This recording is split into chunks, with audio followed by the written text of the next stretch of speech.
I know how. Today is December 7th, 2006. We are at the home of Steve Bissette on Town Hill Road in Marlboro.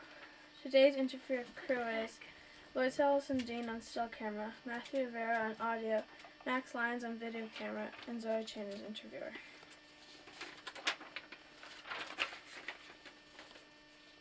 I'd like to ask a few questions about your background. Okay. Have you always lived in Marlboro, or did you move here from somewhere else? I grew up in northern Vermont. I was born in Burlington, and I grew up in Duxbury, Waterbury, which is up on the Winooski River. And I moved to Marlboro and Wilmington back in 1980. And I've lived between Wilmington and Marlboro ever since then. So 26 years down in this area. Okay. So you've lived here 26 years? Yeah. All right. Where did you live as a child? I grew up in, until I was 4, I lived in Essex Junction, Vermont, which is up by Winooski, Williston, up around that part of the state. And then when I was 4, we moved to Duxbury, Vermont, which is a little tiny town on Route 100. And I literally lived next door to the schoolhouse. It was a little red schoolhouse with 4 rooms, and that's where we all went to school. Then we moved to Colbyville, Vermont, which didn't even used to be on some maps in Vermont, but now it is because Ben & Jerry's plant is up there. And I lived there until I was 20, 21 years old. How would you describe yourself when you were a child? I was probably a pretty weird kid. I loved, being outdoors, hiking, fishing and stuff, but I was one of those kids that was always turning over rocks and seeing what was under the rocks, and I raised frogs from tadpoles every year, and I drew all the time, and I loved monster movies. And when I was a little kid, there weren't a lot of, I only had one other friend who was into monster movies and science fiction. That wasn't considered normal at that time, but I was into it. So I was a pretty active kid, went to Boy Scout, I was in Cub Scouts, Boy Scouts, all that. But I was probably a pretty weird little kid. May I ask how old you are now? 51 years old. When did you realize you wanted to be an artist? I drew pretty much for as long as I can remember. In fact, I can remember when I did a drawing that other adults, at my parents and so on, recognized as being what I was trying to draw. I drew a dinosaur, and they knew it was a dinosaur, and I must have been 3 or 4 when that happened, but I remember that. The big point when I was little, when I got into drawing, was when we moved to Duxbury. My next door neighbor was a little older than me. His name was Mitch Casey. And Mitch folded 2 pieces of paper together and stapled them and made a little 8-page comic. And that's when I knew that's what I wanted to do. I'd never seen anybody do that. And, it's one of those things that sounds dopey now, but until you see that somebody can do that, you don't think of it. And that really is when I started drawing and never stopped. Did you go to college? Yep, I went to Johnson State College in Johnson, Vermont. That's up in northern Vermont as well. I spent 2 years there. I primarily went for art, but like a lot of small colleges, including Marlboro College, it was such a small college that my freshman year, I couldn't get into some of the art classes I wanted because the seniors got first pick, and there wasn't room in the classes. So I ended up having to take some theater, and I had done a lot of theater in junior high and high school. And I ended up doing backstage theater, meaning I built sets, I did the lighting and so on. And that ended up being really important to my drawing and art because it taught me about using color and light and also working with the physical space on the stage. And then by my second year at Johnson, I was doing art pretty much full time, as well as film studies. I wasn't making films. I was studying films by directors. We would bring in the movies and show them on campus, and I wrote my thesis on a director from Italy, Mario Bava. And then what would have been my 3rd year at Johnson, I found out about a brand new college that was opening in New Jersey. It was called the Joe Kubert School of Cartoon and Graphic Art, and it was the first college in America just about comics. It was just to make comics. And I applied and I got in. And so instead of doing my third year at Johnson, I became a member of the first class ever at the Joe Kubert School of Cartoon and Graphic Art and graduated from that. It was a 2-year program at that time, and graduated from that in 1978. And before I graduated, I had already started working professionally in comics. I had sold some work to Heavy Metal magazine. I was drawing stories for a war comic called Sergeant Rock. And I had started doing work for Scholastic. They did a magazine called Bananas, and they had a monster magazine for a little while called Weird Worlds. And I drew comics that were written by Bob Stein, who is now R.L. Stein, the guy who wrote the Goosebumps series. So at that time, you know, Goosebumps didn't exist. Nobody knew that's what Bob was going to do, but it's kind of cool to look back and think, ooh, I drew horror comics by the guy who did Goosebumps. And those are my college years. I've got 4 years in all as a student at college level. Are you a self-taught artist? To a point. I mean, I had a couple of good art teachers at the high school level, but high school art wasn't particularly useful for me because what I really wanted to do was tell stories with my drawings, and nobody was into that at that time. There was nobody teaching that. I had the same problem at Johnson. I went there to take art, but I found that everybody was into modern art and conceptual art. You know, I would take a sculpture class because I wanted to learn how to sculpt forms. And it would turn out that that teacher's idea of sculpture was taking a huge sheet of foam rubber and tying it up with ropes and seeing how the ropes cut the foam rubber. And that bored me. I mean, that had nothing to do with why I was at an art college. So I was self-taught essentially up to the end of that second year at Johnson. I did have one professor at Johnson, Peter Heller, who was the head of the art department, and he said, okay, you need discipline. And he made me draw every bone in the human body from 6 different views. I had to draw every single bone, including all the bones of the hands and feet, from 6 different views. And that was the first real art, you know, disciplined art instruction I ever had. And I hated it at the time, but it was very useful. And then the 2 years at cartooning school is when it stopped being me teaching myself and what I could see or get my hands on, and became, you know, my learning in an environment that was set up for me to learn the skills I needed. So for those 2 years at Kubert School, my self-education was over. I was studying under people who knew what they were doing and knew how to teach me what they knew. Do you think it's better to learn how to make art in an art school or on your own? Both. Is that a good answer? You know, it depends. I'm teaching now at the second comics college in North America, and I think it's incredibly invaluable to go to a school where everybody else is doing is is the same thing that you're into, because there are so many artists I know who work a 9-to-5 job, and then when they get home and on weekends they work on what they love to do, which is their drawing or their sculpture or their music or so on.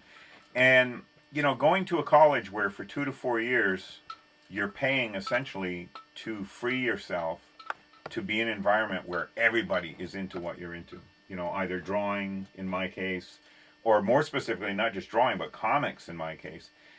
It makes a real difference because you're finally in a community where you have all these kindred spirits, all these people that are into the same things you are. And you learn from each other all the time. It's important, though, to draw outside of those environments, too. I mean, even with the comics college where I'm teaching, I push my students to go out and take their sketchbooks and go out, you know, into White River Junction, which is where the school is, and, you know, sit on the bench by the train tracks and draw what you see. Draw the buildings, draw the trains, draw the people, because you've got to, even if you're working from your imagination, which I do with most of my work, you still have to be able to draw from life, you know. If I'm going to draw a dinosaur comic, which I did, I still have to know how to draw trees and vegetation, what birds look like when they're flying. You know, you can't pull it all out of your imagination. So to me, it's a combination of the two. If you're able to afford going to a school where for 2 to 4 years you're with other people into what you're doing, I highly recommend doing it because it can make a huge difference. The other big difference it can make too is The school I went to was essentially a trade school, meaning they're teaching you how to go out and make a living at what you do, which a lot of our colleges don't. A lot of our colleges will teach you how to paint or, draw or whatever, but there's no practical application. Once you're out of our college, then what do you do?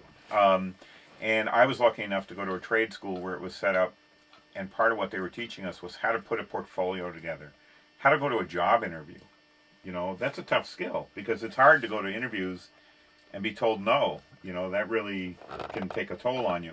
But if you've had some training, if you're living with other people who are doing the same thing, you're able to weather the process. And as I said, I was working before, I was out of school, and I was very lucky in that regard. But part of it was because I was in a school environment where they taught me how to go out and get a job.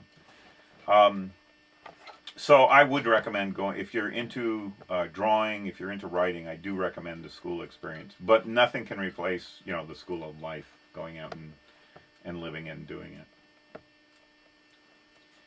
When did you become interested in comics as an art form and recognize that you had a contribution to make the form?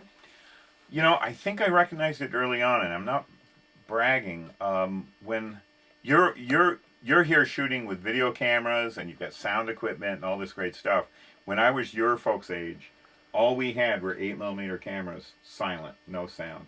And what I really wanted to do from the time I was a kid was make movies, but I wasn't satisfied with what I could do with a little 8mm camera.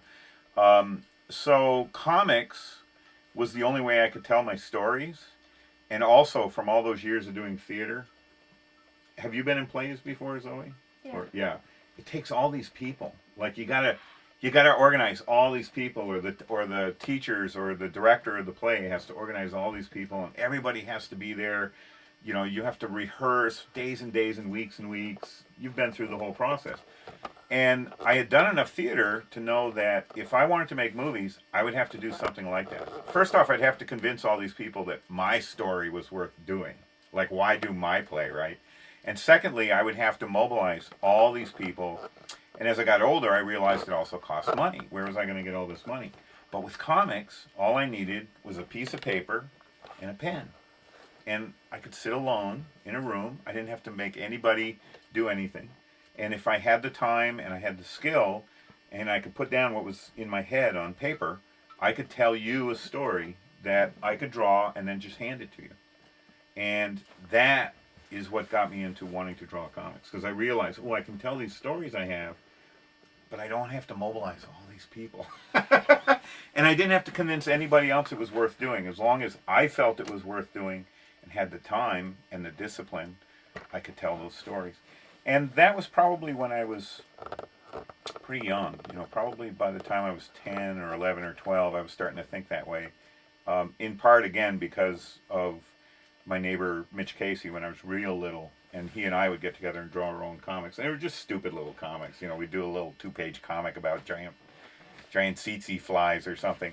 But as I got older, I realized I could tell bigger stories, or I could make up characters and tell stories about those characters.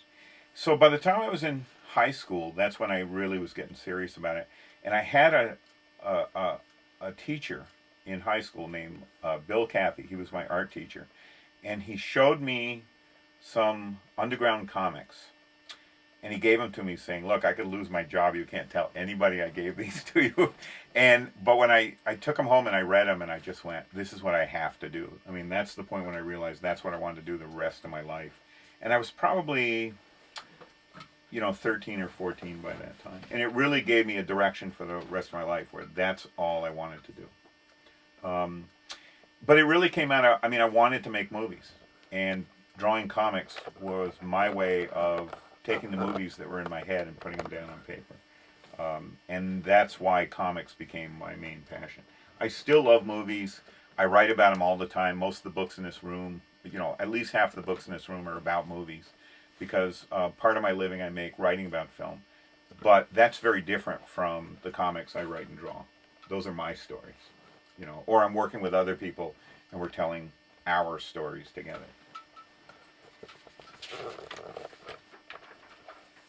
How many years did it take you to become a professional artist or comic Well, drawer? that's a good question. like I said, I was drawing from the time I was pretty little. So, so I don't want to discount those years because even though I wasn't like really serious about it, I was still drawing all that time. Um, it was probably in my mid-20s when I became professional. Let's see, I turned 21 while I was still at Johnson State College. I think I was 22 when I went to Kubert School. And during my first and second year at Kubert School is when I started to work professionally. And by the time I moved back to Vermont, which was 1979, I was working professionally to the point where, I could pay my rent and pay my electric bill, usually. So I was working professionally by the time I was in my mid-20s. And I'd been drawing since I was 4, so I'll let you do the math. How would you describe yourself as a graphic artist, an illustrator, a writer and illustrator, a comic book artist, or something else? I do all those things. And actually, if you want, I brought a stack of stuff which we can go through after we do the interview.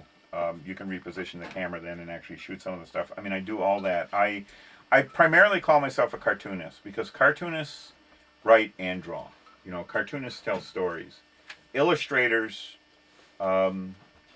paint or draw, but often they're using those skills to tell somebody else's stories.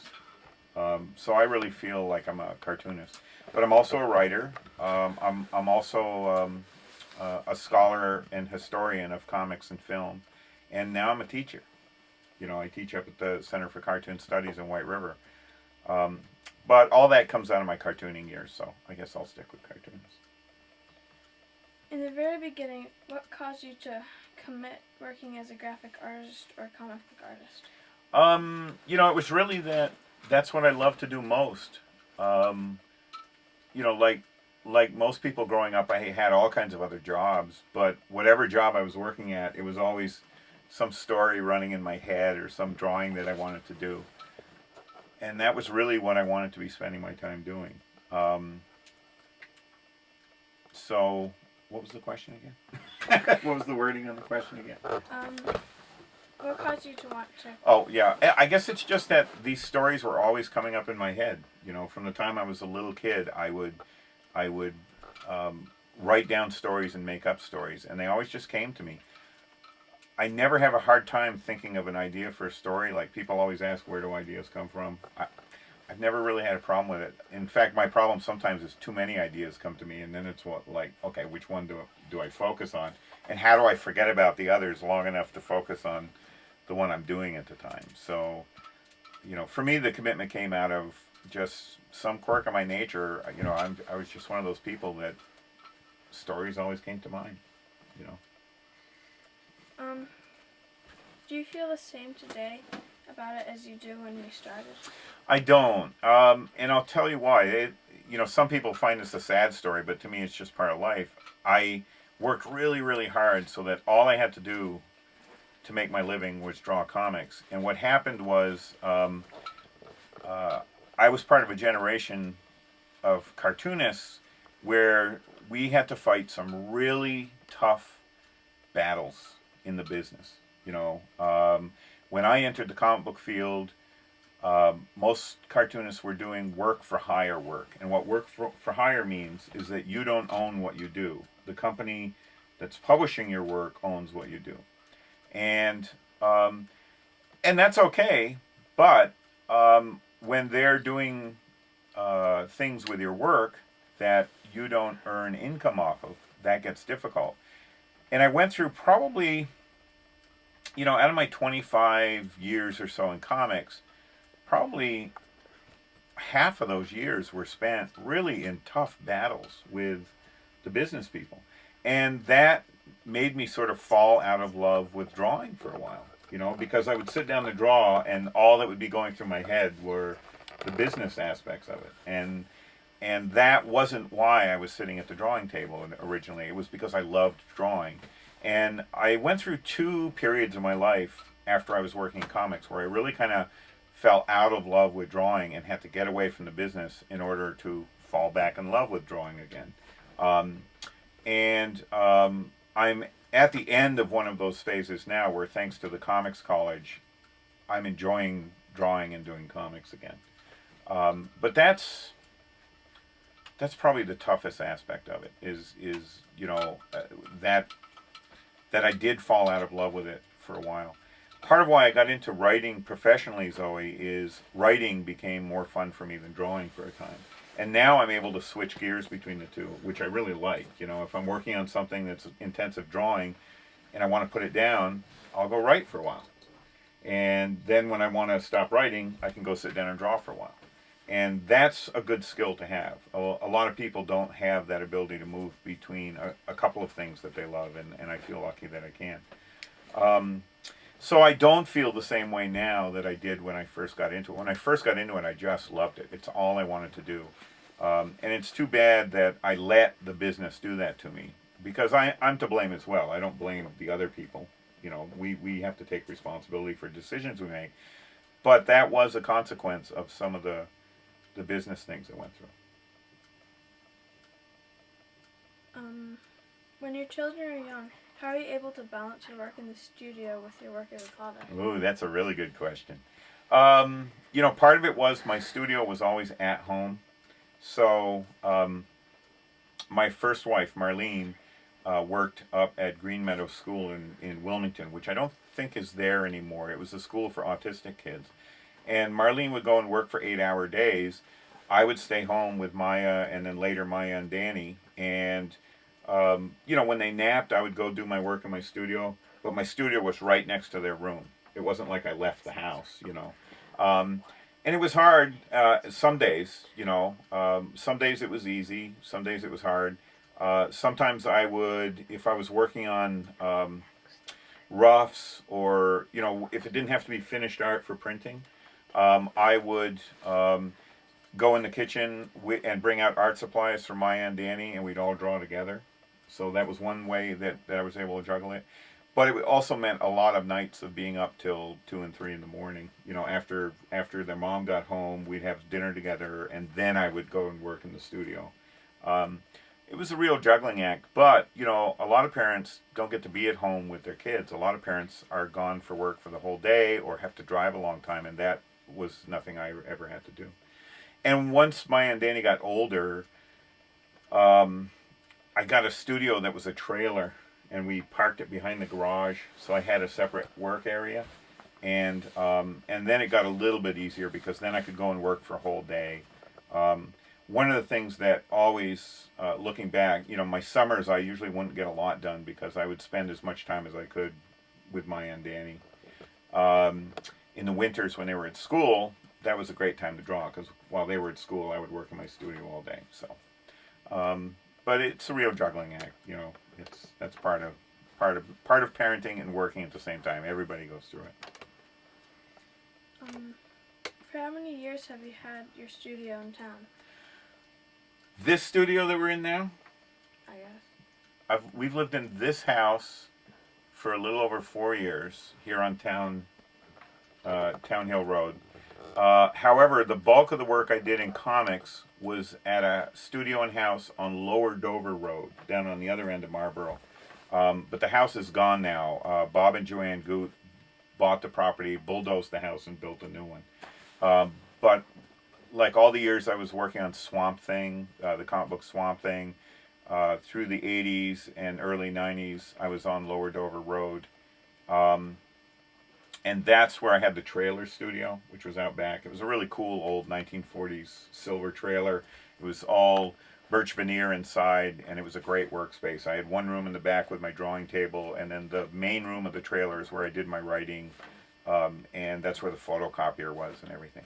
And then then I lived just over the border in Marlboro into Wilmington on Sun and Ski Road for a number of years. And I had a studio in downtown Wilmington, in the Heritage Building, which is the professional building right by the stoplight in downtown Wilmington. And I had a studio in there for probably about 4 years. And then moved to this house where we're sitting now. And I've worked here since, April of 2002. So there's my varied work histories in Marlboro and Wilmington. how has your work changed over your career? When I first started out, all I wanted to do was tell horror stories. That's all I wanted to do. And I can't explain it. I wanted to scare people with comics, and that was my main focus. And I got to do that. It's kind of like I got to have my dream come true. I did a ton of horror comics, especially in the '80s when I worked on Swamp Thing, and then I did an anthology called Taboo, where I was the editor and the publisher. And I didn't draw and write as much. I was collecting work by other people. And we did 10 of those in all, 10 volumes. They were each over 120 pages each. So it was a lot of comics that I published in that form. And that kind of got it out of my system. And then all I wanted to do was, my pet project from the time I was like 4 years old was I wanted to do a dinosaur comic. And I did a comic called Tyrant. And that's the project I hope to get back to. It's the story of a Tyrannosaurus Rex from the time the mother lays the egg and the egg hatches. And then I want to follow the life of the little T-Rex growing up and becoming an older dinosaur and right up to his dying day. I've worked out the whole story in my head. And that's what I really want to do. And it's not a horror story. It's really, I could do the same kind of story about a white-tailed deer or a black bear. I want to do a story that puts the reader in an animal's mindset, because a lot of people anthropomorphize animals. They think like us, or that they're like Aesop's fables or like Disney cartoons, and they're not. It's a whole different world and universe for them, and that's the story I want to tell. And like I say, I could do it with a deer or a bear, but dinosaurs are a lot more fun to draw. So I'm going to do it with a dinosaur. And I started that story. I did 4 issues of Tyrant, and then the comic book market collapsed, and I had to pack up my plans on Tyrant for a while. And that's what I want to get back to. I'd like to go back to that story and tell that story again. So the way it's changed is, when I first got into comics, all I wanted to do was tell horror stories, and I got to do that, and I feel like I did what I wanted to do with comics in that genre and that kind of story. And now I want to do something different. Now I want to do this project of the Tyrannosaurus Rex's life. So that's a change. Was there ever a point in your career when you considered quitting? Yeah, and to some people I did. I mean, at the end of 1999, the comic book business, I won't go into all the details, but the comic book business kind of imploded. It collapsed between 1996 and 1998. It all kind of caved in. And that's when I had to pull the plug on Tyrant, and it was a hard decision. I mean, that's all I wanted to do at that point. And it became clear I wasn't going to be able to afford to continue doing it. I was still doing well at that time, but if I stuck with it, it was going to get really bad financially. So by the end of 1999, I retired from comics. I announced my retirement, and I stepped away. And I worked for a number of years as a manager at First Run Video down in Brattleboro, which actually I've been a shareholder in since 1991, and I had worked off and on at First Run over those years. So it wasn't a big transition for me. And, I knew I would get back to comics at some point, but I never would have dreamed that this college was going to open in my home state. The second comics college in America would be in Vermont. That's a crazy thing, but it happened. And once I was invited to start teaching there, I said, sure, I'll do it. So that's pulled me back into comics. And that's a good thing. I'm okay with that. So there was a time, not only when I thought about getting out of it, but when I did. I mean, there was probably a stretch of 7 years, 6, almost 7 years, where primarily what I did was write for myself and sometimes professionally, and manage and co-manage First Run Video down in Brattleboro. But because I love movies, that was okay. I didn't feel like I was doing anything other than I wanted to do, but it wasn't comics. What caused you to continue? Was it someone who advised you, or an experience you had? What made me continue? It was really the dumb luck of the comics college opening in White River Junction that got me back into it. And there's no way on earth that I would have imagined that happening. So that's what brought me back in. You know, I think I inevitably would have gotten back into it on my own, but it's just how life works out sometimes. Other than that period, what are some of the reasons why you have continued to work in the field? You know, comics is still one of the great art forms, and I love it. And it's also one of the few art forms where there aren't all these barriers between you as the artist and whoever's going to read your work. And that's why I love it most of all. Whatever I am able to put down on the paper is pretty much what you get to read. I don't have to go through television broadcast companies. I don't have to get it into movie theaters. I don't have to, get it into video stores. If I draw it and find a way to get it in print, whether it's using a photocopier at Marlboro Elementary School and stapling them together, or publishing it myself, or working on a project that someone else is going to publish, there's still not that much distance between what I put on the paper and what you get to read. And I love that. And there's also things possible in comics that you can't do in any other form. I can do things in comics that I can't do as a writer, that you cannot do in film, that you can't do on stage, that you can't do with music. It's unique. It's a very unique medium. And that's what makes it so addictive to work in it. I keep going back to it because of that. How do you sell your work? Depends on the project. Depends on what market I'm doing it for. There were many years, Zoe, where everything I did was sold through the comic book stores. And now a lot of comics and graphic novels are actually sold through bookstores, which is very different. It probably sounds the same to you, but in the comic book market, I could do all my work in Marlboro or in Wilmington when my studio was there. I would mail it to my printer in Canada, and then it would ship right from the printer to the comic book stores. Right? I would work through a distributor. They're the ones who would actually gather the orders, and the books would ship directly to the stores. However, when you're working with a book publisher, it's a whole different process. You're now working with an editor.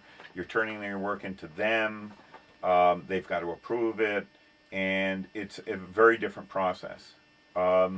So it's really project to project. It's different with each one. I've done some book projects where I do all the work myself, I print it myself, or work with friends or collaborators, and we put it together and get it out. And I've also done a lot of books where it's for a publisher, and they do all the work involving the publication chores and the distribution chores of getting it into stores and selling it. And each project's different. Each one of them's different. And I am one of the folks that, in all the years I've worked in comics, I've been on every side of the fence at one time or another. I've worked as just a writer. I've worked as a writer-artist. I've published my own work. I've published other people's work. I've written for artists. I've drawn from writers' scripts. I've done every side of the equation. And each one of those projects gets to market in a different way. So there's the long answer to your short question. Who's a typical buyer of your work? Typical buyer. I don't. There's not really a typical buyer. When I was doing Tyrant, I got letters from 4-year-olds, and I got letters from people in their 60s. They were men and women. They were. Some of them were, professionals, that worked in various fields. Some of them were just ordinary people that worked at gas stations. I mean, it was just across the board. When I was doing horror comics, I was selling to a particular market. I mean, there's particular kinds of people that like horror stories. And they're not creepy people, per se. They're just people that, Stephen King's one of the best-selling writers in the world. Everybody reads Stephen King. And with horror stuff, I was reaching a lot of people in that particular audience. But once I started doing work in other kinds of genres, I started reaching all kinds of people. So, all over the place. Do your buyers ever tell you why they bought a piece of yours? Yep. I'll get letters. I'm lucky in that I work in one of the fields where you actually get letters from your readers. And, usually it's just people want to read a good story. And and it's different than if I were a painter or an illustrator, because I am doing comics where people are reading stories I've either written and drawn, and the letters I get, or the emails now that I get, are from people that just really are looking for a good story, and they're not shy about letting you know whether they liked it or not. So yeah, I do hear from them. What of your own work, which are you most proud of? What am I most proud of? I'm really proud of the work I did on Tyrant. You know, I got to work with the Royal Tyrrell Museum out of Alberta, Canada. I made it as accurate as I could. I learned a lot about dinosaurs and prehistoric life, and I loved it. I enjoyed that, and I'm really proud of that body of work. I'm really proud of the run on Swamp Thing that I did. The writer was Alan Moore, a British writer, who's really big now. I mean, Alan at the time was just starting out in American comics. We were his first American comic project that he ever worked on. And now there's movies made from Alan's stuff. You know, From Hell with Johnny Depp was based on one of Alan's books, and V for Vendetta that came out last year. But Swamp Thing was amazing. I mean, working with Alan was doing the scripts. I was working with John Tolliban, one of my old Kubert School classmates, and I was working with Rick Beach, one of my best friends who lives here in Vermont. He's a Vermonter as well. Really proud of that body of work. And it's still in print all around the world. You know, Swamp Thing is still available. It's in book form here in America now, and now and again in the mail I'll get a copy from Italy or Spain, and that's pretty cool. So I'm really proud of that body of work. And I'm proud of some of the stories I've written. I've written some short stories, not for comics, but just straight short stories. And those, some of those I'm really proud of too.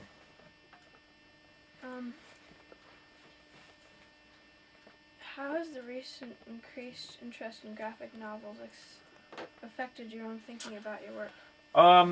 Well, it hasn't really, because I always took my work really seriously. What it has affected is my work as a teacher, because for the students that I'm teaching right now, they're all in their, you know, a couple of them are right out of high school that are going to the school, and some of them are in their mid-20s, and some of them already have college degrees and they're continuing their education. But I really stress to them that because of what's happening with graphic novels, they're entering a world unlike anything that existed when I was their age, and that they're going to do things that my generation couldn't do, you know, just wouldn't have thought possible. So that's the big, you know, that's the big thing for me. So it's not so much how it's affected me or my thinking as much as how it affects what's possible for the next generation. So. How do you decide what subject to work on? It's what interests me. That's what it comes down to. If it interests me, I'll do it. If it doesn't interest me, I won't do it. And my interests are all over the place. You know, I'm right now doing a book series on Vermont films and filmmakers, and I really want to get that down while I'm interested in it. I've interviewed a lot of filmmakers that work around the state, and that's not a comics project. That's a book project on Vermont films and filmmakers. In terms of comics, what I want to get back to is doing Tyrant, because that still would interest me most of all theirs. I still want to tell that story. And beyond that, you know, it really comes down to, Zoe, if something strikes my fancy at the time, I'll write an article for a magazine or find somewhere where I can write about it, and that's how it'll go. Would you describe your process of making a comic book? I'll do roughs. Do I have any roughs? Here we go. I'll do roughs like this. These actually are roughs by my friend Jim Lawson for two stories that I scripted. I didn't draw, but I'll show you these as examples of what a rough looks like. And this is where you take the script and you break it down into what the story is going to look like on the page. And so that's sort of step one is doing the script, you know, working out the story. And that's boring. It looks like a script. I can show you a script after. And then taking the script and breaking it down into these, some people call them thumbnails, some people call them roughs, which is just sort of a sketch of what the page is going to look like. And then I go from this to a more finished page, and I don't have any in reach here. And basically, you're taking your roughs and putting them down on a big sheet of Bristol board. Bristol board's good drawing paper, a little thick, and penciling it, and then going in with brush, pen, and ink, and inking it. You have to letter it, or pay someone else to letter it, and that's what you send to the printer. Now, ever since computers came in, there's another step, which is coloring, which is where you scan your artwork into the computer and then color it using Photoshop or Illustrator or one of those art programs on the computer. I don't know how to do that. I'm going to have to learn. But my students know how to do it, so they'll probably teach me. I'll be the student in that case. What do you feel are the more important parts of your job? The more important part of my job? Important how? Some people don't think comics are important at all.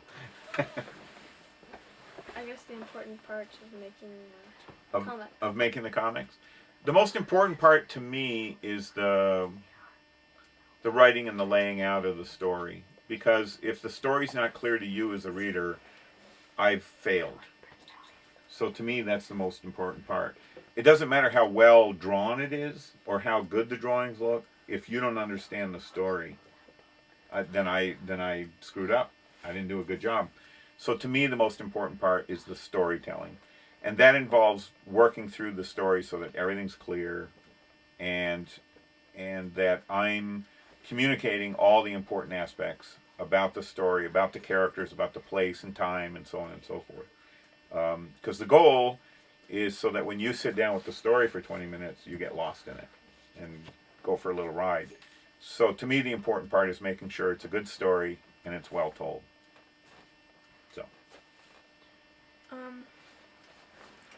Are there parts of the job that you dislike? Oh yeah. Should I go on about that? I probably won't. The things I dislike most about it, and you have to do it as an artist, is you have to learn the business. I mean, there's just no way around it. If you don't learn the business side of what you're doing, you can't make a living at it. And if you can't make a living at it, you can't do it. So you have to learn the business. And, a lot of artists, and I'm not different from most artists in that regard, don't enjoy doing the business aspect of it. What most artists want to do is just create things. So I'd have to say, the business aspect is probably the part I enjoy least. That's not to say it's always terrible. Like sometimes it goes really well, or sometimes you really like the people you're working with, and that makes it pleasant. But a lot of times, the seeing to the contracts and all that stuff can be really, really tedious. So. What are some of the ways the job has changed over time? For example, how have computers altered the work you do? I can't really answer that because I don't work with computers. I mean, you see some computers here in my studio, but I write on them. So all that's really changed for me personally is instead of typing on a typewriter, I use my computer as a glorified typewriter. And in some ways it's gotten easy. It used to be in the old days you'd have to type out a whole page, and if anything changed, or if you had to revise it, you'd have to either retype it or actually use scissors and scotch tape and tape together a new document. Whereas with the computer, like you all know, cut and paste is easy. It's real easy to do that. The one thing that's changed for me as a teacher working with computers is it used to be I'd have to go to a photographer and get expensive slides shot of material that I was using in a lecture, and now I can just scan it. I probably spend 20 to 30 hours a week when I'm in a semester, when I'm during a college semester when I'm teaching, just scanning the work for the lecture. And that's a lot easier and less expensive than when I used to have to, work with a photographer shooting slides. It also means that I can, on a whim, change my lecture. If I'm lecturing on one thing and I scan in a number of illustrations or books or story panels or whatever and change my mind, it's easy to just shift gears and scan in new work. As an artist, I don't know much about working with the computers yet. I still draw the old way, pen and paper. But I've got to learn it. I've got to learn how to work with the computers. And I'm probably going to learn that through my job at the Center for Cartoon Studies. So I'll have a better answer in 2 years probably on that. How do you see your future career as an artist developing? I think it's going to develop in terms of I'm probably going to pursue doing Tyrant again, getting back to work on Tyrant. I think that's what I'm going to be doing. That's my hope. And in terms of my teaching, I just don't know where that's going to take me, so I can't really say where that's going to go. But I know it's going to go. You've had a number of other parallel careers. As a film historian, lecturer and critic, a video store co-owner, as an expert on dinosaur morphology, and as a teacher. Would you tell me something about your involvement with each of these additional interests and occupations? Sure. With the film work, I started writing about movies back in the late 80s. I've written tons of articles. I've written a couple of books. I'm working on 3 or 4 book projects now. I'm always working on something regarding the film history stuff because I just love it. In terms of the video store, I did that for about 6 or 7 years. I co-managed a video store, and that was pretty interesting. I mean, it's retail. You're working with people in retail, and as I'm looking back, that was fun for about 4 or 5 years, and then I got tired of it. I'm just as glad I'm done with it. But it was, I'm working with people when I do that, because you're renting videos to customers and you're getting people interested in this and that. So, and in terms of, with the historical work, especially the Vermont film and so on, that's been fun because just like your class is doing with these interviews, I started going out and finding filmmakers, some of them in their 60s and 70s, and I felt like, wow, I got to get this person's story on tape while they're here, because when some of those people pass away, their stories are going to be gone. And it felt important to me to get those stories on tape and hopefully soon on paper in book form so that they're shared with other people. Because these are all artists and they're all living out their lives and their careers, and it's different for each of them. And it's really important their stories get heard. And so probably out of all the work I'm doing, I feel like that body of work, the Vermont film history work, is probably the most urgent right now because it's important I get those stories down while those people are here, So. You're currently helping to develop a new school devoted to cartoon art in White River, Vermont. Would you tell me about the school and your involvement with it? I got involved. We're into our second year right now. I got involved about 3 years ago when James Stern, the co-founder of the school, opened it up. And he wanted me involved as an instructor from the start. I started teaching there with the first summer session class they had. And as I say, I'm into my second year. It's been really exciting and interesting. I mean, it's a small school. There's only about 20 students per class, meaning the freshman group are about 20. 18 of those are made it into their senior year, and now we've got a class of 18 or 19 students that are new. So it'll always be fairly small and intimate in that regard, but every group is different, and it's really pretty exciting that it's happening. And in terms of what it's like for me, I mean, to me, it's just like recharging my batteries. It's got me excited about comics again. And it's also important to me because I feel like I've got, I'm 51 now. However many years I have left on this earth, I want to pass on what I know to the next generation. And this school is letting me do that, So it's a vehicle for me to do that.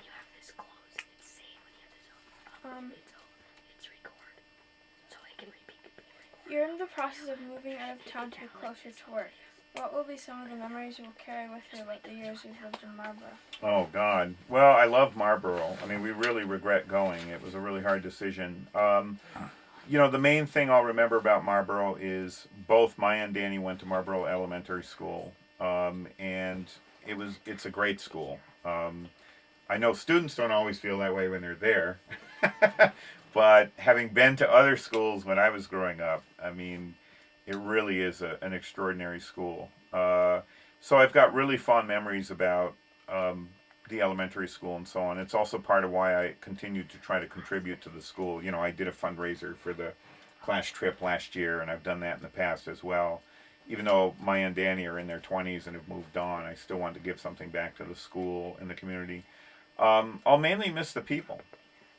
I really like Marlboro as a town, and I really like this part of the state. I grew up in northern Vermont where there were a lot of mountains and so on, and this part of southern Vermont has a lot of that feel. It feels very comfortable to me, and I'll miss that aspect.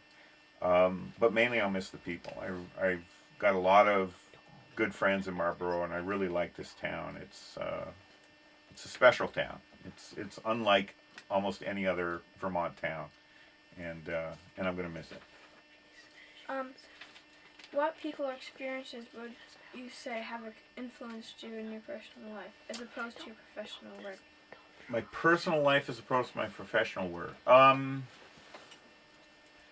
Well, I mean, the people that impacted most on me were my daughter and my son, Maya and Danny. Once you become a parent, it changes everything about your world, and it changes how you see the world in every way, shape, and form. So probably the biggest personal impact anybody's ever had on me are Maya and Danny. And that's one of those facts of life. And I guess outside of my professional life, the people I would name to you are other artists, because the other people who affected me most personally were, other than my friends and family, and I could go on and on about them, were the people who were my heroes. And and I can name some of those people. Ray Harryhausen, who made a lot of the monster movies that I loved when I was a kid. It meant a lot to me when I got to meet him when I was a grown-up. I actually got to go to his house in London. And in his studio, which was upstairs in his home, were all the models of all the monsters he'd done in the movies. And it was so cool to see those. And he had a huge impact on me personally, because Harryhausen was one of those people that, as an artist, tried to control his what projects he worked on, and really took an active role in shaping his career. And that really inspired me personally. The same with Joe Kubert, who's one of my other artistic heroes. I got to go to his school and meet him and learn from him. That was an amazing influence on me. And Joe almost was like a second father to me. I mean, he really became a really important figure to me. And two people I never got to meet, Sam Glanzman and Greg Irons, who were two of the cartoonists whose work really impacted on me. Sam Glanzman's work when I was a little kid, and Greg Irons' work when I was much older. But reading about their lives, in the case of Sam, getting to talk to him on the phone, they really had a profound impact on who I am and what I do. And that one's a little blurry. I mean, they're cartoonists and I work in comics, but they didn't impact my professional life so much as my personal life. What made me want to do what it is I do was their work. And so I'd have to name them as people that really shaped my personal life as well. And beyond that, people people you live with, people you work with, they all have an impact, usually to the better. Is there anything else about your life or work that you'd like to mention, but that I haven't asked you about yet? Just that living in Marlboro and growing up in Vermont has been really conducive for living as an artist and working as an artist.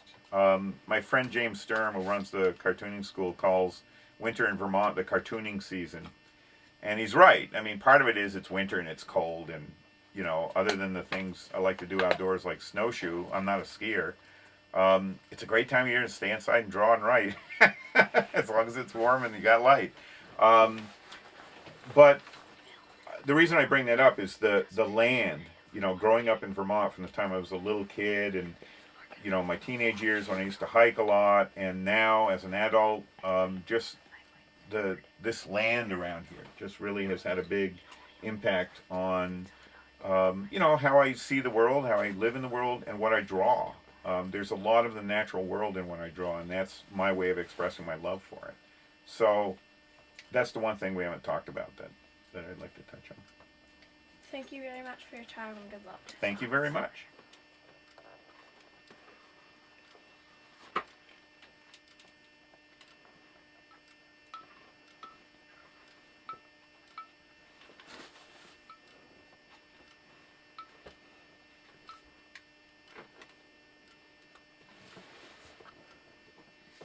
Swamp Thing, of course, all covered with mold and stuff. Gotta have flies around them. Adds a lifelike detail. Well, plus, you know, he probably doesn't smell really good. Made of old soggy mold and lichen and mildew and stuff. What's on the back? Like These are like potatoes that grow off of them. They're like these kind of mushroom, giant potato. mushroom thing. Yeah, so I always make sure he's got a bunch of those growing on him. Wouldn't want to meet him. He's a good guy. He looks monstrous, but Swamp Thing's a sweet guy. And not really smelling that sweet, though. Right, well, you know. Sweet as in okay, not too... But he also Doesn't has, kill people. also has flowers growing on him, so maybe he smells better than I'm leading you to believe. Well, they're swamp flowers, so... Sure. Are you just making a drawing, or are you gonna make a comic, or? Oh no, this is just one sketch I'm doing. We're having an auction at the Center for Cartoon Studies, and this is one of the sketches that they're going to put in the auction to raise money for the school. How long does it usually take you to draw? Sketches go Wait, fast, but you when I'm haven't working on unpacked comics, it takes everything? me a long time. So wait, are you leaving this place? Yeah, I'm going to have to pack all this up in the next 3 weeks. Can you believe it? No. It's going to be a big chore. Did you make these bookshelves? No, my friend Olivier built the bookshelves. I was gonna. My family's gonna buy this house before you guys bought it. Oh yeah? We When it didn't- was we Gayla Gulak was didn't- owning the house. we were Yep. looking at it, but we didn't want it. Yeah, it was just a shell when we bought it. Is this? There we go. Yeah, Oh, it that was didn't take too long. Tuesday at the Raptor Center up in Quechee. And these were drawn from live birds. So This it must have was been a- hard to get them to stay still. Yeah, they didn't stand still at all. So what I would do was pick angles that they kept putting their head back at or their body back at and go back to drawing it. This was a turkey buzzard. This one looks like a picture. It's the best shot I could get of it. Yeah. Well, at least it's not like it's not stuff, so you have a good reason. That's it. This was a horned owl who talked a lot while she was holding it. He was a real noisy guy. Oh, that's such a good drawing. It was a cool bird too. He kept moving around too, but I was able to keep catching him in the same pose enough Was it that I really could draw. that big with like all the? Oh yeah, that was the size of the glove. You can see her thumb here and her Yeah. fingers, but it's those big, massive gloves that they have. This was a pretty big owl. That looks like a golden eagle slash, any owl. This was a kestrel, which is like a small falcon, Oh yeah. and it's really pretty small. I drew it without the glove because it looked so tiny that I wanted to try to get it looking a little larger than it was. It looks sort of like that one. It looks This just one- like it's just holding on to nothing. It was tough to draw because he moved a lot. So Probably it like was- all the other birds. This is a red-tailed hawk who also moved a lot. I got the head pretty good, but he kept moving his body and wings, so it was That hard to looks catch pretty that. good. Are the outlines around it like moving motions or something? Yeah, he kept moving. I gave up. This was another shot of him, but he was moving too much. He kept turning around. This was a screech owl who was pretty tiny. I drew the hand smaller here than it was, but this was a very cool owl. Awesome drawing. A lot of the drawings seem like it sort of seems like they're just scribbles, but once you look at it a lot more, it's like, that's a lot of detail, not scribbles. And well, it is scribbles though. Well, it's it just is, but pulling it it's- together you into just- something. You just Yeah. sort of You like have just. lots of Ren and Stimpy. Oh, I love Ren and Oh, Stimpy. Is Ren that and a real Stimpy's awesome. dinosaur, tooth or claw? David's got one. This here? No, Right there. he was Oh, this is a T-Rex tooth. real. No, it's a plaster cast of a fossil. Ah, just like all of yours. Ah, is that one of your? This was a turkey foot that they were passing around. This was the turkey buzzard again. Again. Ooh, I have about 20 seconds Lord, left. look. Well, there you go. Perfect. Matthew, I